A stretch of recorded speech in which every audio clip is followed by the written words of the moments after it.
Hello, folks. We're going to give it just a minute to allow people to join in.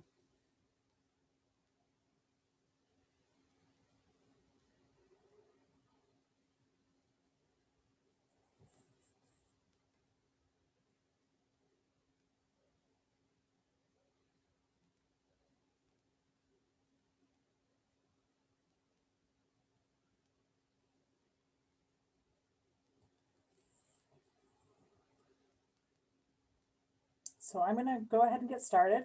Welcome to our St. Anselm College Family Orientation. This evening is our fourth session of the series for family orientation.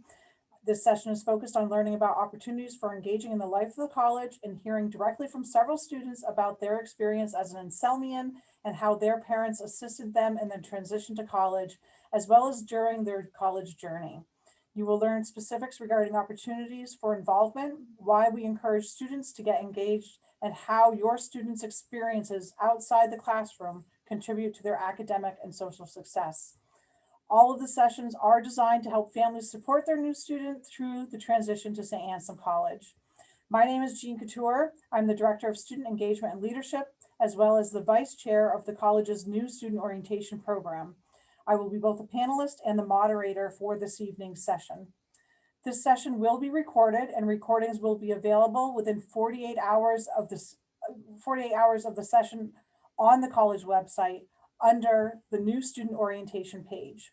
We do encourage participants to use the Q&A feature, not the chat feature, the Q&A feature to submit questions. We will get to as many questions as possible during the session and towards the end of the session. If you have individual questions, we encourage you that we don't end up answering or something that's just unique to you. We encourage you to reach out via email to one of several emails that will be shared during the webinar. This evening, your panelists are Meredith Budz, class of 2022, and the student chair of the Orientation Leader Committee. Brian Degnan, and Brian, I apologize. I meant to ask for the proper pronunciation of your last name, but Brian's also class of 2022, and he's going to correct me a little bit later, I'm sure. Isabella Brogna Daly, class of 2022 as well. So all of our rising seniors are on this. And then we also have Dr. Susan Gabert, Assistant Dean of Students and the Director of Campus Ministry. As I mentioned earlier, I will also be a panelist.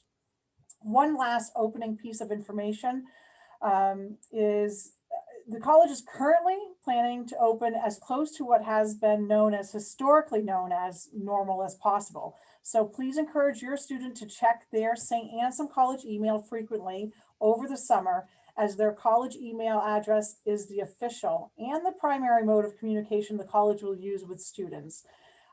Without further ado, I now invite Sue Gaber, Assistant Dean of Students and the Director of Campus Ministry, to kick us off. Sue. Thank you, Jean. Hello, everyone, and welcome. I'm going to share a little bit about my personal story as a means to help introduce you to St. Anselm College, not because you need to know much about me, but because my story is one that gives you a good picture of St. Anselm College. Just so, to start off, as Jean said, I'm Sue Gaber, Director of Campus Ministry, Assistant Dean of Students. I've been at the college now for 27 years working, but my history is much longer than that. So my first days on campus were when I was 8 years old. And we don't need to do the math of all of that. But I started on campus when my father became a member of the faculty here at St. Anselm. And so I grew up on campus, coming to events, enjoying things that faculty children are able to enjoy. I also attended St. Anselm. I'm a 1991 grad. I left St. Anselm for a few years, taught high school, and then I returned to campus ministry in 1994. Both of my children have attended St. Anselm. My oldest is a 2017 grad, and my youngest is a 2019 grad. You do survive, so that is something you should know. They are both employed and doing quite well. But my story is not that unique on the hilltop. We kind of joke that it's more than a job sometimes around campus. So whether you have a story like mine or not, the folks that work at St. Anselm have a deep commitment to the institution, the place, its mission, and its identity, and most importantly, to our students. We're an incredibly student-centered space. Our students are at the forefront of our daily work, and we are very privileged to do the work that we do. As a parent of two Anselmians, I got to witness that both as the employee, but also as the parent, watching my children in their highs and their not so highs journey through the hilltop, and what the support services, both the academic and co-curricular offerings were on the hilltop. What St. Anselm College offers is a space where we care deeply about the whole person. So what you're going to hear today, I hope and I anticipate from our students, is really about how they are learning in and out of the classroom, how their experiences on the hilltop, whether it's an interaction with an administrator like myself or Jean, or a one-on-one with a faculty member, their engagement in committee work, their commitment to this institution, how they're getting experiences in a multitude of ways. At St. Anselm, we care about the common good. So we have a high commitment to service engagement. We care about a purpose-driven life. We want our students to certainly get jobs and be gainfully employed, but we believe that there's meaningful a life that they're leaving, and we ask big questions as a result, whether it's our Conversatio introductory program or doing a program in my office or in Jean's. There's always a reflection element, asking students to dive deeper. So that purpose-driven care. We want our students to learn to be their best selves. And we do that through a multitude of ways, which you're going to hear from the experts, and that's not me. The experts are our three students who are here this evening. So I'm going to toss it over to them. And the first up is Meredith. Meredith? Hi, everyone. So my name is Meredith Budz, and I'm from the class of 2022. I'm an English and Classics double major from Haverhill, Massachusetts, and I have a minor in gender studies. A couple of things that I'm involved with, as Jean mentioned earlier, I'm the orientation leader student chair for this year, which I'm very excited about. I'm also a member of the women's lacrosse team here on campus, and then I'm a member of Student Government Association, Student Athlete Advisory Committee, and then a Board of Trustees Committee for Student Engagement and Athletics. So I definitely like to keep busy because I found that kind of works best for me, having some discipline. But just kind of talking about my first year on the Hilltop, I had a little bit of a less than traditional first year. And my parents kind of were the people that kind of got me through it and encouraged me to reach out to other administrators, reach out to my advisor, and kind of the different just offices on campus. So I would say the first thing that my parents kind of did was they set up kind of an unofficial rule, just try not to come home until that first long weekend. And that was some of the best advice I got, because those first weeks, I mean, you're nervous, you're scared, but you're also excited, you're meeting new people, and that's kind of the best time to do it. But kind of life got in the way, and I had to go home for a couple weeks for kind of a personal emergency. One of my friends from home passed away, and so that kind of obviously threw a wrench in my freshman year. But it was really my parents that kind of encouraged me to go back to school and to try to be as normal as possible.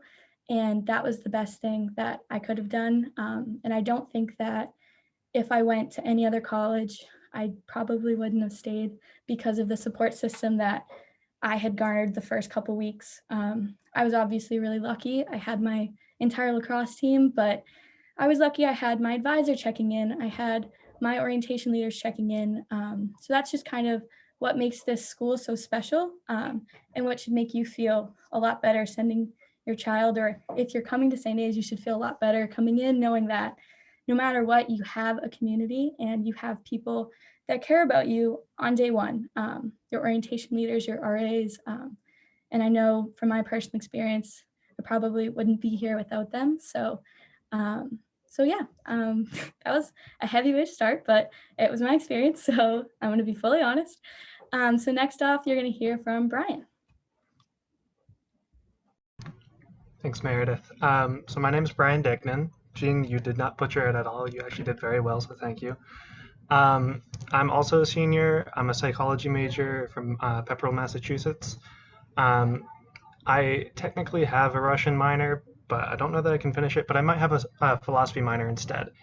Um, I'd say that my experience going into St. A's was not particularly unique, but for me, it made a big difference. I came in as a politics major, and my parents really supported me in that they let me do my own thing. I was free to make mistakes in terms of like politics isn't my thing anymore, and so I was able to learn that on my own. I didn't have to like get their opinion. They just kind of let me do my own thing, and I kind of see my freshman year as almost a trial year, um, just because everything that went on is like so different from what I do now. And so I really appreciate that time that they gave me to just kind of do my own thing. And I think now it gives me a deeper appreciation for just calling them and saying hello and being like, yeah, classes are going well. My friendships are going well. Just working on myself. And I think that St. A's is the perfect environment for that.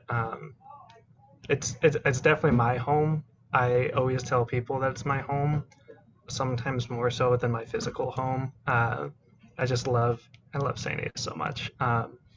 So I'm also a peer minister now. I was one this past year. I'll be one going forward next year. So I do basically all the student-led activities through campus ministry. I'll be an Anselmian break leader, which is the service trip opportunities through campus ministry. And that's going to be a year-long commitment, and I'm really looking forward to it. Otherwise, my involvement in school is very extracurricular, just friendships and spending time at Mass. I'm involved in the choir and the Mass band, which we've named Hilltop Worship. And so I'm really excited for that because one of my favorite things, even from freshman year, one of the maybe only things that's remained consistent over the past 3 years that I've been at St. A's is that I've always gone to Wednesday night Mass at 9 p.m. And every Wednesday I'll go to Mass with a bunch of friends of mine, and we'll just have a normal Mass with the exception of the students play the music and it's our music, and it's just very moving. And so that's always stuck with me. And so I hope that regardless of your students' experiences their freshman year, whether it's a rough start or a great start, that they just stick with it, because after that start, they'll meet the people that they're going to know for the rest of their lives, and St. A's will probably be their home too. So that's my story for you. I'm going to turn it over to Bella for you. Hi everyone, I'm Bella and I am also a senior, and I am a archaeology and art history double major with hopefully a studio art minor. Also a little worried I might not be able to finish that. So on campus, I am a peer mentor and the theme chair for this pre-orientation program that the school offers. It's called Transitions, and it's open to any incoming freshman. Along with that, I'm also a resident assistant in the traditional sophomore housing area on campus. A student representative for the College Committee for Diversity and Inclusion, the historian for Classic Society, a New Hampshire Institute of Politics student ambassador, and a member of the Anselm Network for Racial Justice. My first year was also a little rough. Both my parents didn't go to college, and neither did my grandparents, so I was a first-generation college student, which was a little scary going in, but my family really encouraged me to kind of reach for the stars and do whatever I wanted, which, you know, made me feel a lot more comfortable coming in. And they also really encouraged me to join transitions. At first, I wasn't going to do it because I was like, oh, I don't want to leave home early. You know, I want to enjoy my summer for as long as I can. But they encouraged me to do it because they thought it would maybe be helpful. And it really was. And I have made some of my best friends in that program. As well as now like having another little home on campus in the Intercultural Center. Additionally, my freshman year, I also got a concussion, which was also very scary, as I was really fearful that I wouldn't be able to get caught back up. But again, my family really encouraged me. They let me, come home for 2 weeks, and I recovered. And then they made sure they kept pushing me and helping me in any way they could to, get back in the game, and such as like helping me reach out to teachers and any other faculty. And I'm really glad that I did that, because now I am doing really well in some of the classes that seemed so scary and daunting back then. And as well as that, I'm also really close with those teachers. And as much as it sucked getting concussion, I actually think it was kind of a good thing, because it helps me get really close to my teachers. And now I have a really close bond with them. Which is another thing I would recommend to any and all freshmen. Don't be scared to talk to your teachers. They really want to talk to you, and you'll get so much help from it. So yeah, now I will hand it back to Jean. Thank you, everyone. So I'm just going to quickly, and I'm going to kind of just let you know what I do, and then we're going to kind of get into, I have a few questions of our students directly to kind of get some more information from them. And then we'll get into questions you folks may have. So just a reminder, feel free to start putting questions into the Q&A section, and I will take a look at those. I, as I mentioned, am Director of Student Engagement and Leadership. So we are known as the SEAL team. I have an assistant director and a coordinator in the office as well. So what we do is I say we develop leaders by having fun, and we're involved with the clubs and organizations. We're involved with the Campus Activities Board. We're involved with a variety of different leadership opportunities on campus.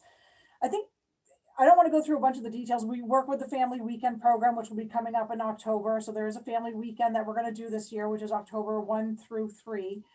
More to come on the details of that, but there's a save the date note for you. Really, my piece of advice, I guess I'm going to say right off the bat, is I encourage you to encourage your student to get involved in at least one club, organization, committee, whatever thing that might be.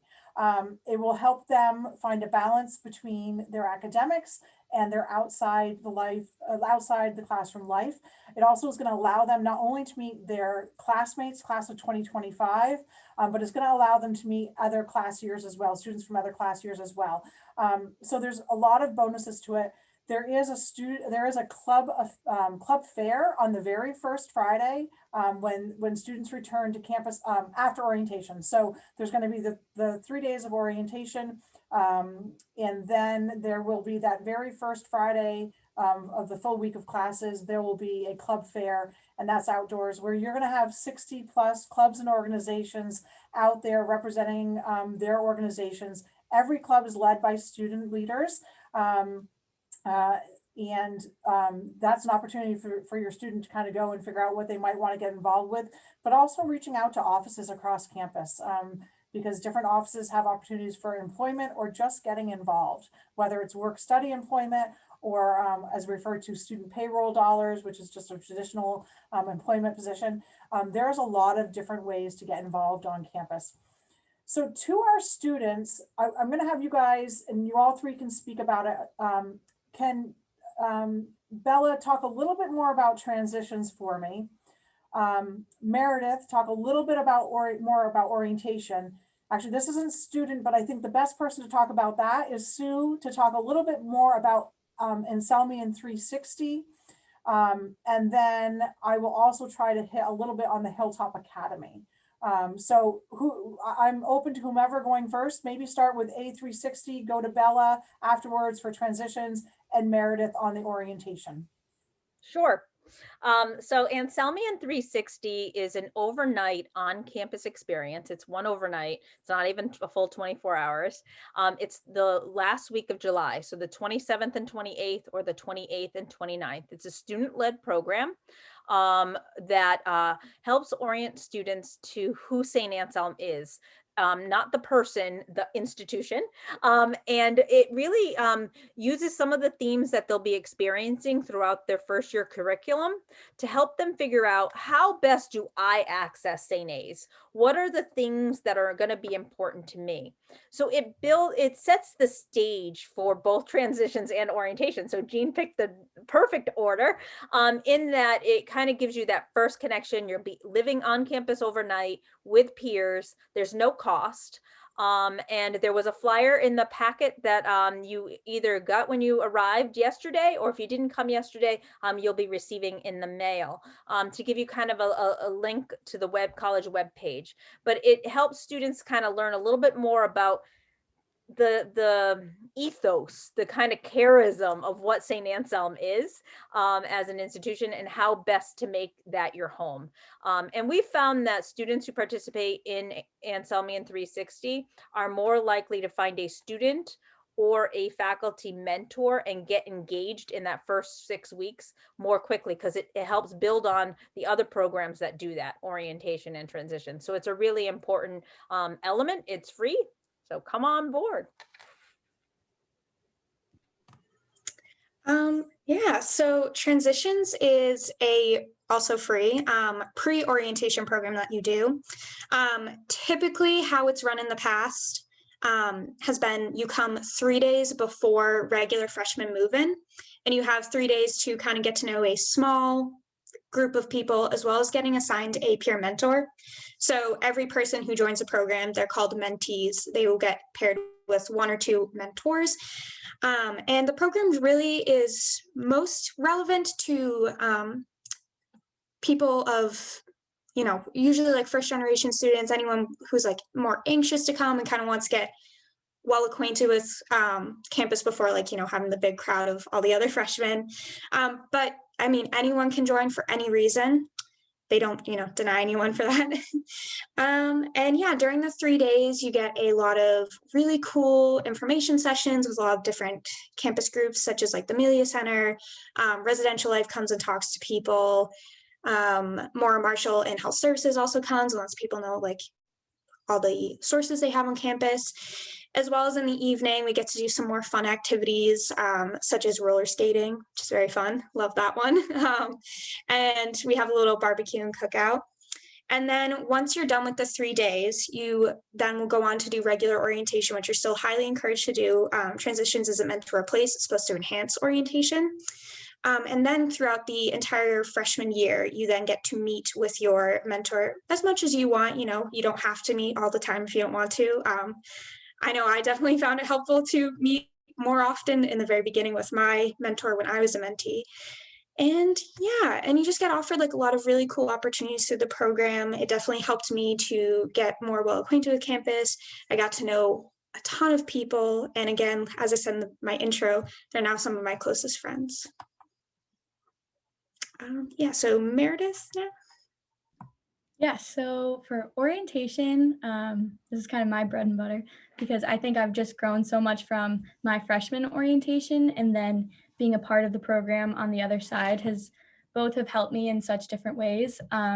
So basically, like Bella kind of talked about, you'll go through transitions if you choose that, but then everyone will come together for orientation. So it's a 3-day program. There's 2 orientation leaders to a group of about like 18, 17 new students. So it's basically just, we'll do icebreakers, you eat together, like you basically spend the entire day together, which sounds like a lot, but it is a lot of fun, I promise. We make sure it is fun. And it's just a great opportunity to meet your upperclassmen that are orientation leaders, but also meet your peers. I know people that have found their best friends in their orientation group, and even people that have found their best friends, maybe they're not in their group, but you mix in with other groups and you meet everyone. And you also get a lot of great resources during this orientation. You learn, we have sessions on like campus culture, like what it's like. We can take you around campus, like show you where your classes are if you'd like. So orientation, as we kind of put it, you can get as much out as you put in. So I know my freshman year, I have told Jean this probably so many times because it's so funny. I didn't say a single word my entire orientation experience, but my orientation leaders still made me feel so included in the group, even though I didn't want to give anything. And so my best advice to the new students out there is to just kind of take the leap. Everyone is going to be nervous, and your orientation group is the perfect time to kind of make that first step. Say hi to one person that maybe you wouldn't have before, because it's the best and kind of safest space to do it. And it's built for you to do it. So we also have, after those 3 days, you'll meet with your group about 3 more times during that first and second semester, just to kind of keep the group together, see everyone, talk about how your semester's going. And I know the orientation leaders love to keep up with their group, and our OLs are just, they care so much about the program. They care so much about all the new students. So the class of 25 and transfers, and they really kind of go the extra mile to make sure that they feel comfortable those 3 days. But like we all say on our end, orientation doesn't stop for the orientation leaders after those 3 days. And the connection definitely doesn't stop after those 3 days. So I think orientation on the Hilltop is definitely one of the most unique things compared to other colleges, because it is such an experience, and because like people just care so much about it. And then I would also encourage you, if you found orientation fun, to apply for the program, because I've grown. I credit so much of my growth and leadership development to the SEAL office and to orientation. I would have never, ever seen myself doing orientation. And kind of a fun fact, I remember my parents, when we were driving onto campus, kind of looked at me and they were like, "You are going to be an orientation leader." And I said, "Absolutely no way." But now I'm running the program. So it just kind of shows that sometimes your parents know you a little bit better than you know yourself sometimes. But orientation is a great way to meet new people, learn a lot of new resources, and just kind of like learn about the unofficial like rules of campus, like just how the culture is. Like everyone holds doors for each other. Everyone says hi to each other if they know each other. So I could talk on and on about orientation, but I should probably stop now. Jean, back to you. Thank you so much, everyone. So I'm going to just clarify a couple pieces. So with transitions, it's really underrepresented students is the focus group, and whether that's racial identity, ethnicity, first generation student, as Bella mentioned, but everyone is also welcome. So please keep that in mind as well. It is a great way. It's a smaller group, as Bella mentioned, which is wonderful.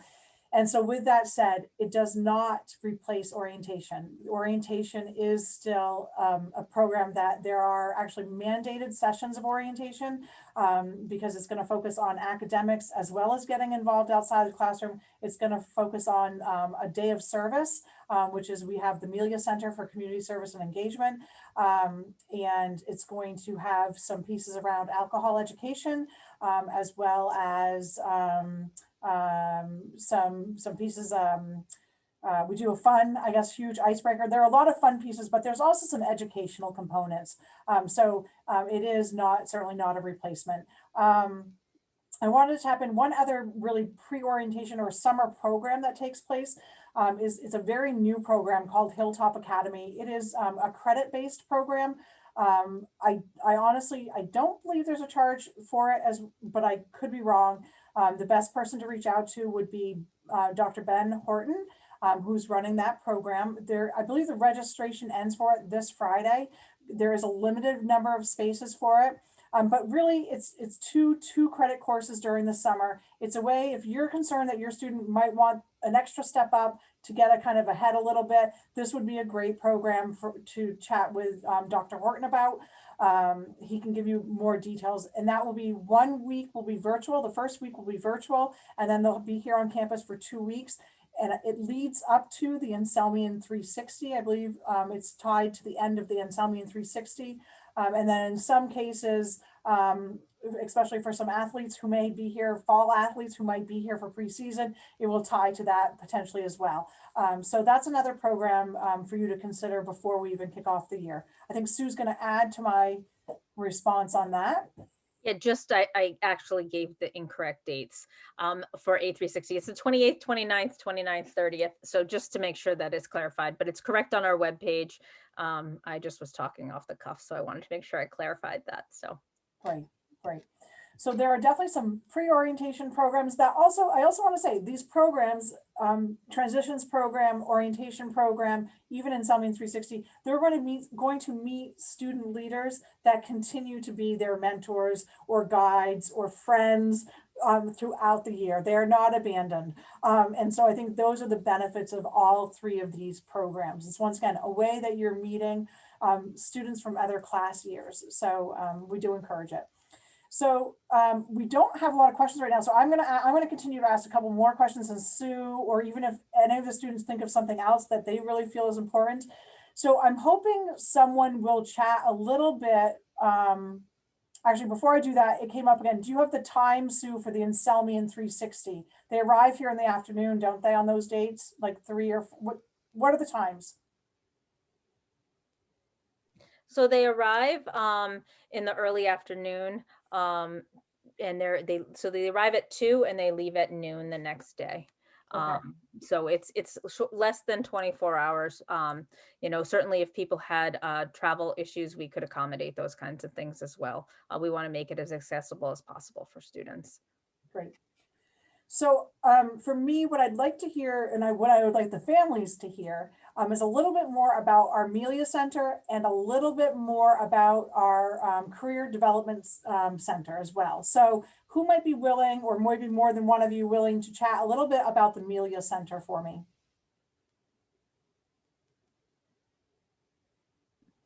I can talk about the Amelia Center. Like I said, I'm on the women's lacrosse team. And so one of the things that I kind of volunteered to do for my team is I'm our service or volunteer facilitator. So basically I don't work for the Amelia Center, but I work with the Amelia Center. So my experience is a little bit different than maybe a traditional Amelia worker. But what I basically do is I reached out to Nikki Laura, who is, I believe, the director of the Amelia Center. She's awesome and is so accessible and always wants to get people engaged. So I reached out to her about how our team could best give back to the community and just kind of what she thought would be a good fit and how we could help, how we could best help, basically. And so before COVID, we used to visit Hillsborough Nursing Home. And so what we would do is we would visit the residents there. We sent them cards. And one thing we did in season was we, on our cards, we all wrote our numbers and we set up a live broadcast schedule for them. So they got to know us and then they got to watch our games, which was really cool, kind of knowing we had some fans watching our live streams. And that was especially important to us during COVID, just to make sure that we kept that connection because we all got to know these residents so well. And so I know there was other volunteers through the Amelia Center there, but just kind of a different view. I know that you can, if you'd like, you can work for the Amelia Center. I've had a couple of my friends that work there and they run Access Academy. They help facilitate tutors for anywhere else, and they really work with just other local community partners. And those kind of span so many different nonprofits and just kind of organizations. Some examples are New Horizons, Easter Seals. I know that those are just some popular ones. But yeah, that's just a little bit about the Amelia Center. Sue, yeah, I'm going to go to you, but I'm first going to let people know, just so folks know, Brian is joining us from a farmer's market. So he's been kind enough to jump in during another busy time for him. So he's still with us, but he's shifting as needed what he needs to do. Sue, what would you like to add about the Amelia Center?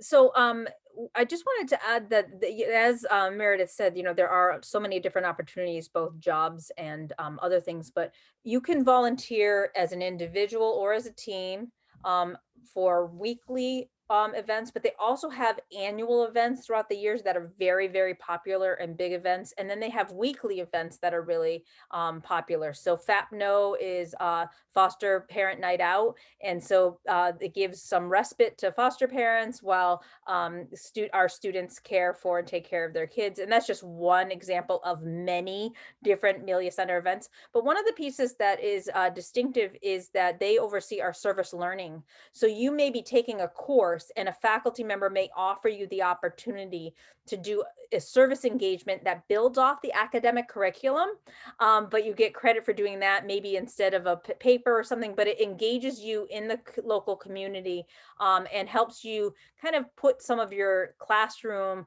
lessons into kind of some tangible practical experience. And then Access Academy is a really cool program where our students are actually teaching. They're working with a faculty member and they're teaching folks in the local schools to help them get some access to higher education. So it's a really, it's a very busy, very engaged office. So I just wanted to make sure we kind of touched on some of those things. Thank I you, would just say- Meredith. Oh, sorry, go ahead, I Meredith. just thought of something else. Sue brought up a great point with FAPNO. Just made me think I have gone to every FAPNO that we had since second semester of my freshman year. And it was never something that I kind of intended to do. One day I just saw a flyer for it and said, oh, that could be fun. Just because I usually babysit kids. So I kind of missed seeing like little toddlers around. So I went to my first FAPNO and then I just loved the kids. I loved the event. And that kind of opened my eyes to so much that the Amelia Center does. And that first service experience, just kind of with the kids and seeing what I liked. Right after that, I joined a service society because I realized that that's what I wanted to do. I wanted to be with people, serving others, and I wanted to have a community that kind of cared about the same things that I did. And I realized that service was a bigger component of who I am and who I wanted to be than I would have ever known. So my biggest recommendation is FAPNO, but also just kind of try something new at the Amelia Center because you really might love it. So yeah, I just thought of that. Thanks for bringing that up, Sue. It's a great. Thank you both. Would one of you be willing to speak a little bit about our career development services, maybe how you've interacted with them, but even if you haven't done a lot with them, what do they offer in terms of support to students? Bella, go for it. Hi, so actually something I forgot to mention as actually part of the transitions program, one of the sessions that you get to do is actually working with the Career Development Center. And then throughout the year, Wayne Curry, who is the director of the Intercultural Center and he runs the transitions program, he sets up, I think it's like once a month, or maybe it's like once every like 2 months, you get an opportunity to go work on something relating to the Career Development Center, whether that be like working on your resume with them, learning how to write a cover letter. I actually went to a really interesting session once on like how to do an elevator pitch and like what's the best way if you like bump into someone who like, you know, you're applying for a job and you just happen to run into the person you want to apply with. So yeah, they're a really, really helpful resource on campus. I know I found them really helpful, especially being a student leader. A lot of the application processes actually require that you go to the Career Development Center and get your resume checked by them. So I definitely know freshman year I used it a lot, sophomore year, junior year, and they're really, really available. I kind of, a lot of the times I'm not very great with due dates. So I'd be like, oh, shoot, I need to get this done for an application. And literally like I can email them 2 days before it's due and be like, do you have any like time to meet with me? And they're really open and accommodating. And it's a great tool. And I definitely have a really amazing resume now, which I can't say my freshman year resume was that great. So it was really helpful. Sue, go ahead. So I just wanted to add, I oversee our Gene Student Center. I manage the building. And so one of the things I get to do is hire a student intern every year. And so one of the office that oversees the kind of general internships is the Career Development Center. So it's a really important addition to your co-curricular kind of element of extending your academics to putting some experiential learning out there by taking advantage of an internship opportunity. Thank you, Sue. So Brian, I'm hoping you would be willing to share a little bit more about the, I know it's a new name, but Service and Solidarity trips. Can you share a little bit? And I'm drawing a blank on the new name in the moment, but if you don't mind sharing about those various trips. Yeah, absolutely. So they're now called Anselmian Break. And so it's not just a new name. Service and Solidarity has typically been week-long trips during either winter break or spring break for students to do, and they would go across the country, and there was tons of locations for them to go. But since it has gotten a lot smaller in terms of number of trips being offered, but it's got a lot deeper. So Anselmian Break is now a year-long experience with kind of learning how to serve specific communities over the entire year rather than just like going and making it a service trip. We wanted to get away from that sort of idea and more actually just service without kind of the like vacation-y bit to it. And so there's going to be there's 8 of us leaders. So there's 4 trips, I believe. 5. Thank you, Sue.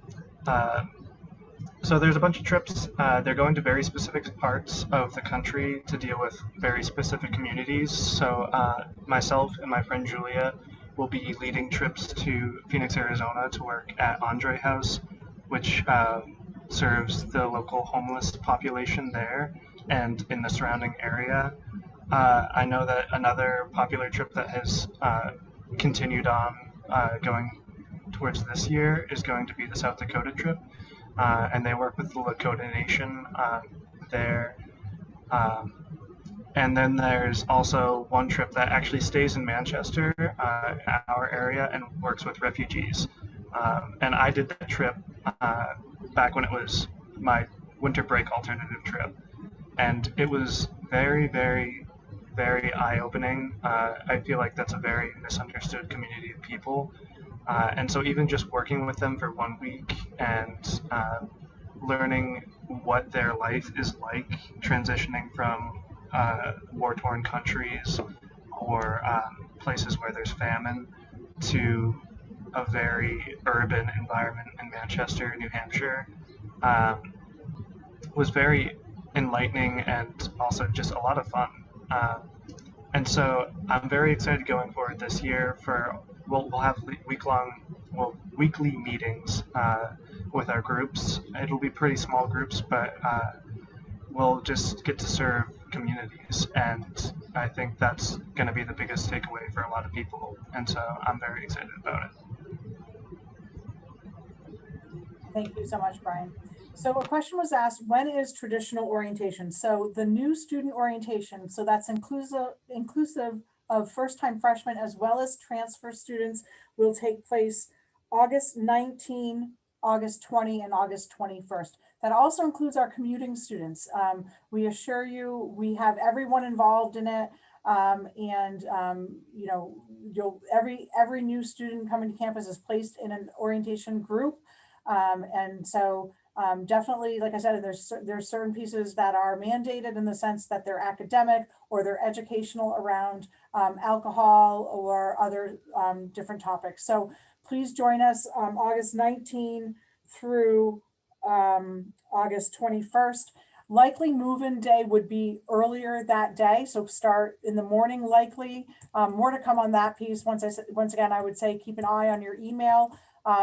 Maybe a slight chance that students would move in a day before that, but most likely students will be moving in on that Thursday. So more to come on that.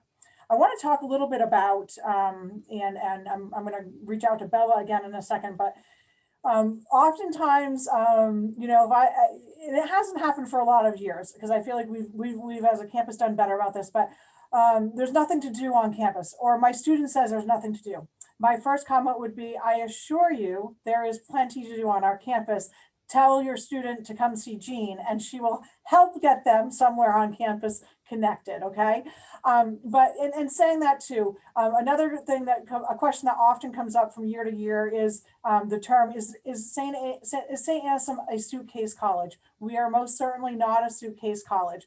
Our students tend to stay here on the weekends because there is a lot to do, a lot to become engaged with that is separate of their classroom work. The life of the college is very vibrant. We have a campus activities board who puts together a lot of different, they're going to do a welcome back week. So that first week, there is something going on typically every single night, including throughout the first several weekends, everything on a Friday and Saturday night. In addition to that, our office, the SEAL office, will offer programming. We have an Outer Limits program, which is, I say challenge by choice, but it's a little bit of outdoors type pieces, as well as, so going hiking, going canoeing, going kayaking, doing a ropes course potentially. We've done rock climbing. We've done a variety of outdoor activities. Clubs and organizations will run different programs on the weekend, including club sport teams. So we do have your, varsity athletes. Obviously, they've already made that decision. They know they're going to be a varsity athlete. Let's say you are a high school varsity athlete, but you realize I don't want to commit that much to a sport during my college years, but I would still love to be able to compete. Our club sport teams compete. There's 11 club sport teams. They compete intercollegiately. And so those ones again are run by our student clubs and organizations. The SEAL office does work with those clubs in regard to safety and health. So there's different protocols that we work with around that. But club sports do exist. And so lots of programming going on. This is where I want Bella to jump in to talk a little bit about life in the residential halls.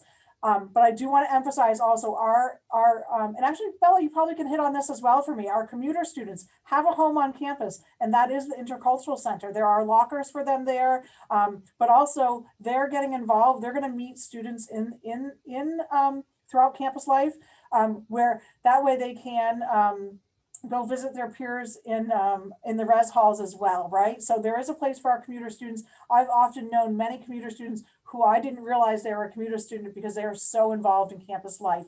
After Bella talks a little bit about life in the res hall and also for our commuting students, Meredith, I'm hoping you'll talk a little bit about intramurals for us. So Bella, I'm going to hand it off to you. All right. I will start with the commuter student part. So yeah, the Intercultural Center is kind of the home on campus for commuter students. And I definitely agree with Jean. Sometimes there are students that I had no idea were commuter students because I swear I see them more than I see the regular students that live on campus sometimes. There's one particular individual that comes to mind, and she's so involved in the Intercultural Center. She does work study there, as well as helping out Wayne with like little side projects for the Intercultural Center. And she's also now one of the social chairs for the transitions program. So even if you're a community student, there are definitely like plenty of opportunities and ways to get involved. And yeah, I think it's so awesome. And there's also like little programs that Wayne will throw throughout the year too, specifically for commuter students, such as like little like welcome back breakfasts or, little luncheons. So make sure that you're really involved in the intercultural scene if you're a commuter. Moving on to residential life. As I said before, I am a resident assistant. This will be my third year being a resident assistant I've stayed in the same area all 3 years, which I'm really happy about because I like the sophomore area.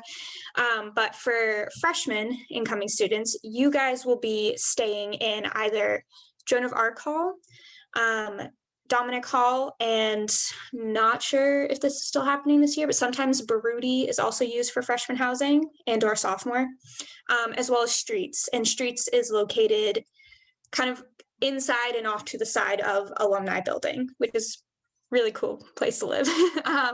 But all of them are really neat in their own ways. Depending on your situation, there are different housing options. For freshmen, I know that I'm in the honors program, so I was offered a specific like honors wing, so that way you can be with the other honors program students if you want. But if you don't want that, you can just opt for traditional housing.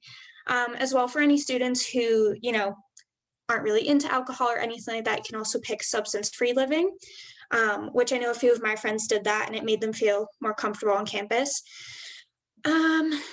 Rooms can be traditional double rooms where you only have one roommate, as well as sometimes they do triple rooms. And in that case, you'd have like one regular bed and then one that's a bunked bed. Yeah, so that's like the living situation. In the halls, there's definitely a lot going on. Going back to what Jean says, there's always stuff to do. Your RAs will definitely always be throwing programs. I know that I love to throw programs. A lot of food ones I find are really popular. So if you ever think there's not something going on, check your email, because I bet you, you know, there's some RA in your area that's throwing something. There's also been RAs that do little like cookouts on the lawn, which is really fun, snow cones. I did a tie-dye program and that was really fun. Yeah, I don't know if I'm missing anything.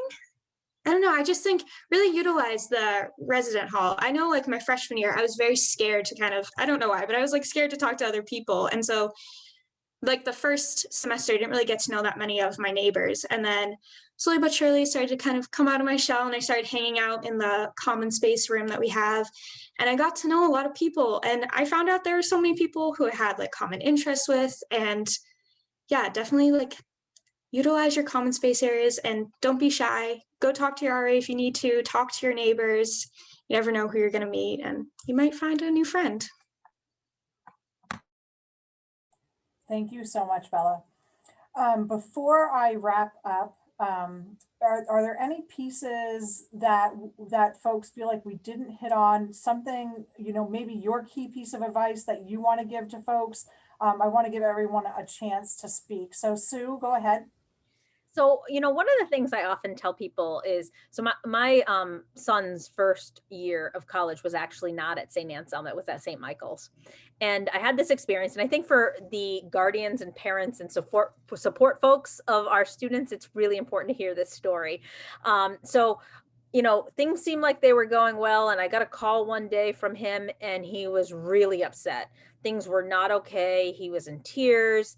And so I've been in higher ed. I kind of coached him through and gave him all the things, and I didn't make the phone calls for him. And I suggested what, you know, we just kind of walked through, and I listened, and then we hung up, and I ruminated over it for days and didn't hear from my son. And I was like, okay.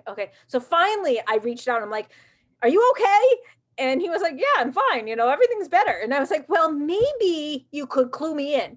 And what it reminded me of is those days that I'm a working mom, and I would drop my kids off at daycare, and they might be really upset at daycare and crying. And I'd get to work and I'd call right away to see if they were fine. And they'd like, yeah, they're playing with their friends. They're fine.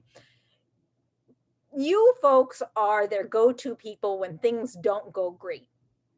And they don't always think to go back to you when things are better. And so it can be really stressful sometimes. And I think as parents, it's important to have a conversation with your student, or as guardians, about kind of what are the expectations on communication? How do you help them advocate for themselves? How do you help them navigate the system?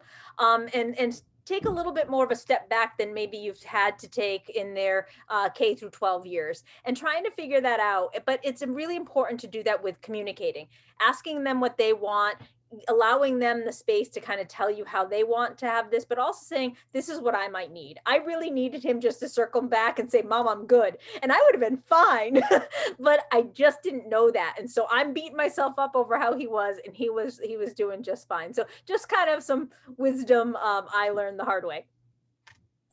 Thank you, Sue. Bella, do you have any last pieces of advice?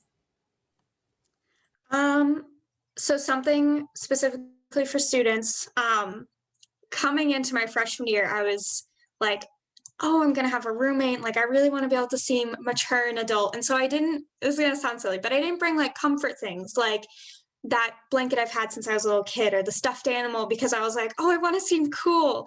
And then I got here and I felt really homesick. And like after a weekend or two, I finally went home and I retrieved those items, and it made me feel so much better and so much more comfortable being here. and that can extend to also like comfort foods, like making sure you have those little snacks that you love, because it is a really big and kind of nerve-wracking experience. So, do everything you can, really utilize self-care as well, because it's a lot, but you're going to make it through and it'll be great.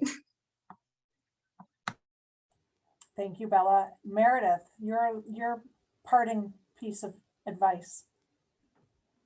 First of all, I have to echo what's the Sue story, because I cannot count the amount of times I've gotten the text from my mom saying, "How'd that go?" And I was like, "Oh, that's fine. I'm sorry." So what we found works best is just texting, because that's a quick one, saying, "Okay, all good on our front over here." So definitely just text your parents. You'll feel better, they'll feel better. It's good all around. I would say my best piece of advice would just be to really reach out when you need it. Everyone goes through the transition, whether it's your OL, whether it's your RA, or whether it's just a friend. Everyone has been terrified to be a freshman and has kind of sat in that discomfort. And so even though you can feel like it's just you going through it, it isn't, I promise. Even your parents have gone through it as many times as you like to think that it is only you in the world that is stressed or nervous. It is not. And like, you can always, I'm sure I speak for Bella too, if we're familiar faces, if you see us and maybe you're having a bad day, like just look to someone and just tell them. I would say that's kind of the best advice I can give in general. Like I said, my freshman year was tough, and just reaching out when I needed help made the difference. And people here really want to help you. I know that seems kind of maybe foreign, or just you don't believe me, but I don't know how I can emphasize enough that just everyone is here for you. We're all a community, we're all a family, and everyone feels that way. Especially like your advisor. My best advice too is find a faculty member that you can go to and talk to and be real with. My advisor has been just unbelievable in the support that he gives for my academics and for my personal life sometimes. And you really form a relationship with your advisor when it's founded on mutual respect and just kind of being real with each other. And now I'm at the point where I'm helping my professor with his research. And like one of my advisor is doing research on the translation of Dante's Inferno. And so he's using, I'm a classics major, so he's using some of my expertise to help his research. And we've just formed such a good relationship that I know will carry on post-college for like a professional lens and for just a personal lens, because we found out we're very good friends. So I would just say the resources are here, and they're sometimes where you don't expect. So I would say definitely reach out even when you're scared too. That's my best. Thank you, Meredith. Bella, you had something to add really quick, right? Yeah, I just wanted to add, on top of like reaching out, really reach out to your RA. I know sometimes we can be a little intimidating and scary to talk to, but really like that's our job. We're supposed to be there to help you with anything you need. We are the residence assistant. So come and talk to me anytime, because I know there have been some times where residents have waited to talk to me about an issue, and then it got so bad that it was like, it blew up and it was really just kind of tumultuous. And if they just talked to me from the beginning, we maybe could have solved it in a much calmer, more helpful way. So really come talk to us, because even if it's like 10 at night, knock on my door. I'm not going to mind, unless my door says sleeping. Then don't knock, please. But yeah, really utilize us, because we're here to help with anything you need. Also, to echo Meredith, really do talk to your teachers. I had a very similar thing. One of my teachers who I took Latin with, I became very close with her, and now I'm actually doing research with her as well on some mummies, which is really cool. And I have to say also, like, she's like a friend, and don't be scared of your teachers, because, they are there to help you. And yeah. Thank you so much. I think there's a lot of great advice, and I would second, third, and fourth everything that was said tonight. And I realize our families aren't just on here. I know our students are on here as well. But if your student didn't happen to join you, please share this advice with your student. You can reach me at my personal email, my work email, which is jcouture, JCOUTURE @ansem.edu. You can also reach me at studentengagement@ansem.edu. You can reach both Meredith and I at orientation@ansem.edu. Most emails are Sue Gabert has hers up there, Sue Gabert @ansem.edu, but also campus ministry @ansem.edu. Intercultural, once again, you can find most of these on the website, but don't hesitate to reach out to any of us if you put our names, if your student puts our name into the search engine for our Outlook, if they're logged into their campus email and they put our name in, there's a way it will search for our names and it will find us. So any one of us, reach out to us individually. Thank you so much for joining us. Please remember, if we didn't answer your question, don't hesitate to reach out, or if a question comes up over the summer, we are here most of the summer, and one of us will be here even if another one of us is out for some reason, but we are around. We are here to help you and your students. So as a reminder, tonight's session was recorded and recordings will be available within 48 hours of the session on the college website under the new student orientation page. We look forward to seeing you at our next and final family weekend session, which is tomorrow evening, Thursday, June 17th at 6 p.m. The session is a conversation with the Vice President for Student Affairs and Dean of Students offices. And then we all look forward to seeing you August 19th at orientation, if not before, at one of the pre-orientation programs. Thank you so much, everyone, for joining us. Bye.